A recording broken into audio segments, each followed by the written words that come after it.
দারুণ হয়েছে।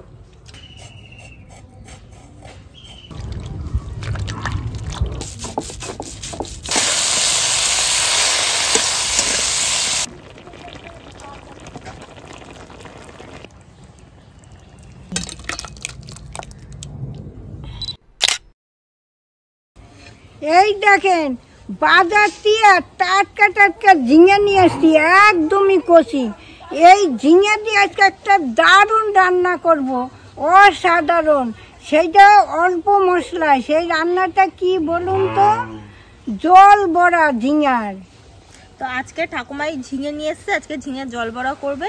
আর প্রত্যেকবার কিন্তু গরমকালে এই ঝিঙের জল বড়া আমাদের বাড়িতে হয়ই, কারণ এত ভালো লাগে এটা খেতে, দারুণ টেস্ট হয়, দারুণ। তো চলুন কিভাবে রান্নাটা করি আপনাদেরকে দেখাই, আর আমি একটু ঠাকুমাকে সাহায্যও করে দিই।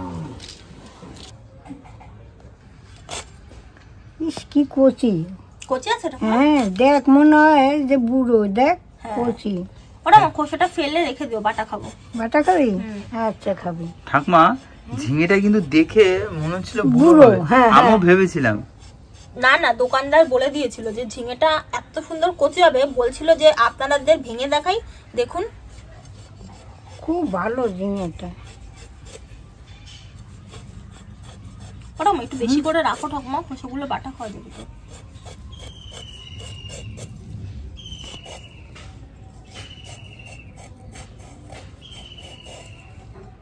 প্লাস্টিকে না ধুলে না ধুলে নষ্ট হয়ে যাবে। আমি প্লাস্টিক আনতেছি।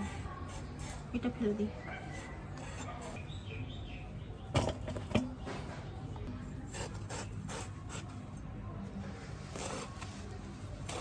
এই দেখুন, এই যে এইভাবে কাটতে হবে ঝিঙেগুলা।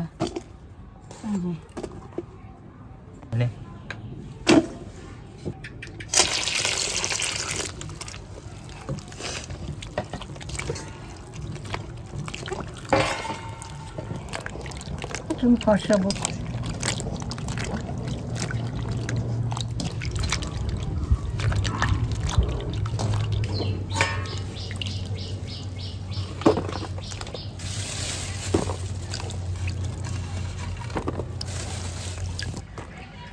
এই দেখুন, এই মটর ডালটা ঠাকুমা সকালবেলা ভিজিয়ে থুয়েছিল, তো এই ডালটা ভালোভাবে ভিজে গেছে।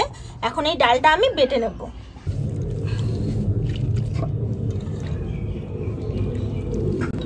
দিয়ে দিচ্ছি 3টে লঙ্কা, এর সাথেই বেটে নেব। আর এই ডালটা একটু শুকনো করে বাটবো, একটু জল জল করবো না, একটু শুকনো শুকনো রাখলে বড়াটা দিতে সুবিধা হবে। তবে মিহি করে বাটবো। ঠিক আছে।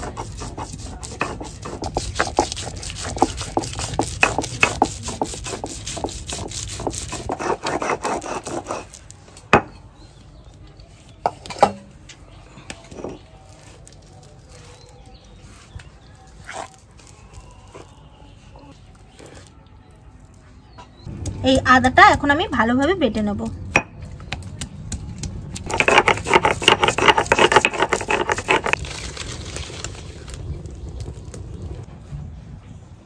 এখন সর্ষে আর পোস্ত একসাথে বেটে নেব।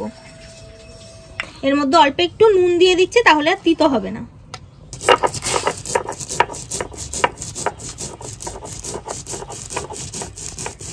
কড়াটা বসিয়ে দিলাম। এখন আমি একটু সরষের তেল দিয়ে দিচ্ছি। এই শুকনো লঙ্কা তেজপাতাটা ফোড়ন দিয়ে দিচ্ছি। কয়টা কালো জিরা ফোড়ন দিয়ে দিচ্ছি। একটু আদা ফোড়ন দিয়ে দিচ্ছি।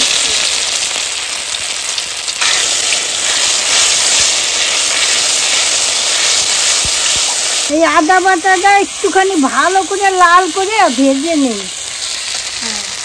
এইবার আমি ঝিঙেগুলা দিয়ে দিচ্ছি।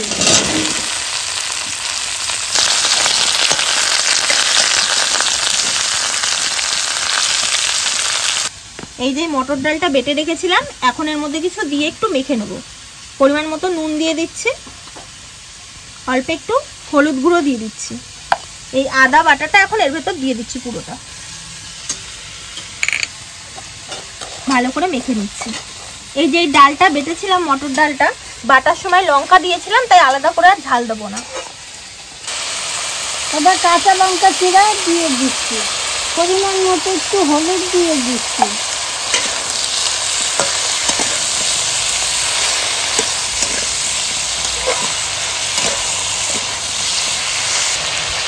পরিমাণ মতো নুন দিয়ে দিচ্ছি।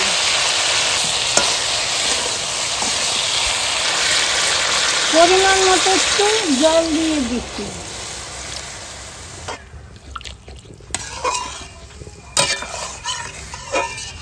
ঝিঙে দিয়েও তো জল বেরোবে, ওই জন্য একটু হালকাই জল দিলাম। তরকারিটা ফুটে গেছে, এখন আমি বড়াগুলো দিয়ে দিচ্ছি।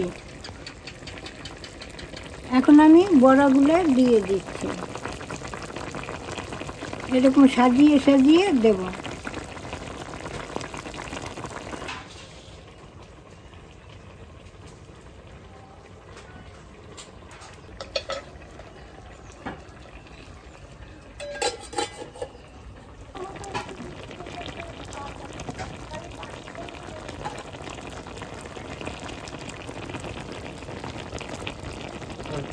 এইবার আমি 10 মিনিটের মতো ঢাকা দিয়ে রাখবো। আস্তে আস্তে হইতে থাকবে, এই না হালকা আজে। ততক্ষণে বড়াগুলা সিদ্ধ হয়ে যাবে, ফুলেও উঠবে। এবার একটু খুলে দেখি কত রয়েছে। এই দেখুন বড়াগুলা বেশ সিদ্ধ হয়ে গেছে।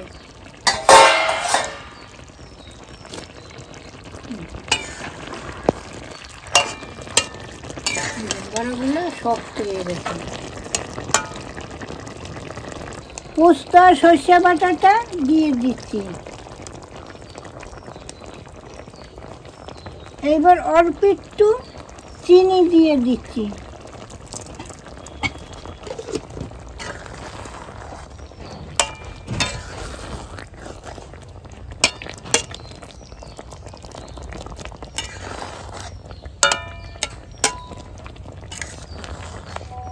এবার একটু গোটা গোটা কাঁচা লঙ্কা দিয়ে দিচ্ছি। এবার একটু সর্ষের তেল দিয়ে দিচ্ছি। এই যে ওপর থেকে কাঁচা সর্ষের তেলটা দিল না, এত সুন্দর খেতে লাগবে না, নামানোর পরে দারুণ লাগবে খেতে। ইলিশ মাছে ওই যে দেয় ঠাকুমা, ভাপা করে ইলিশ মাছে ওপর থেকে কাঁচা সর্ষের তেল দেয়, দারুণ লাগে খেতে, পুরো সেরকমই লাগবে।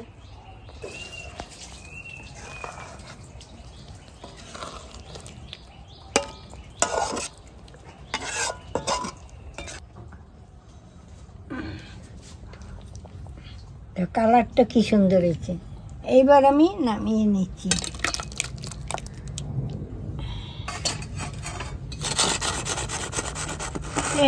ঝাঁজ বেরিয়েছে কি সুন্দর।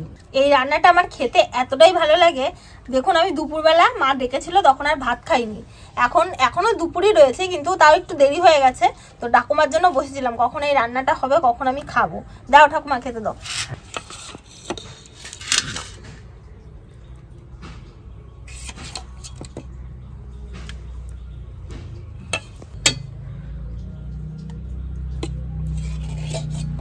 লঙ্কা নেই।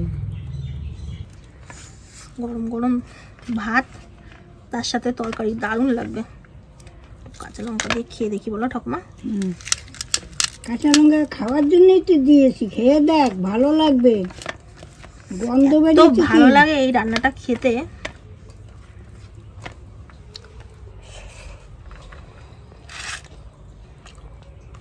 দারুণ হয়েছে, দারুণ দারুণ। বড়া দিয়ে এইবার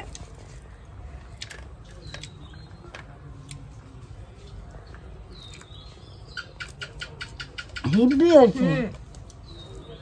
এই গরম আসলে প্রত্যেকবার এই রান্নাটা করে খাবই। আমি যে ঘরে রান্না করি তাতেও ওইটা স্বাদ হয়েছে, কেন কি জানি।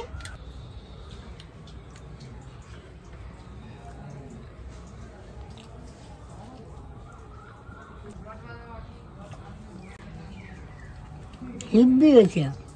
আজকের রান্নাটা কেমন লাগলো আমাকে জানাবেন। তাহলে আজকে আসি, আবার দেখা হবে কাল।